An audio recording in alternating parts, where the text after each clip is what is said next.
Hello बच्चों, question पढ़ते हैं।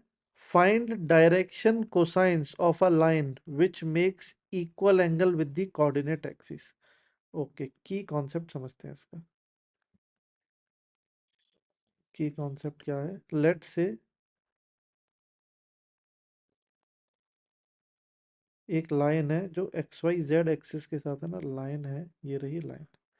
एक्स एक्सिस के साथ अल्फा एंगल बना रही है, वाई एक्सिस के साथ बीटा और जेड एक्सिस के साथ गामा, है ना।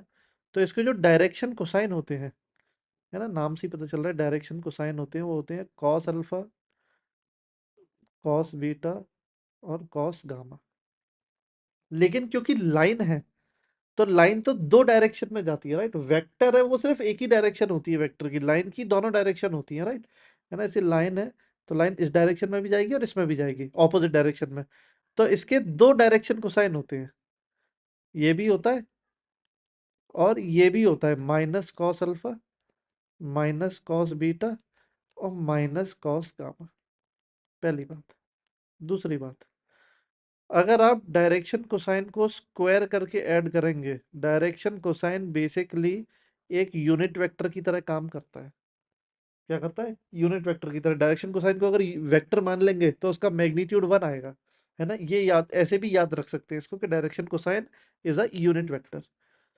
ये लीजिए, अब इसको सॉल्व करते हैं। उसने बोला direction cosine of a line which make equal angles, मतलब अल्फा बीटा और गामा तीनों बराबर हैं। तो ऐसे लिख सकते हैं cos square alpha plus cos square alpha plus cos square alpha is equal to 1। 3 cos square alpha is equal to 1।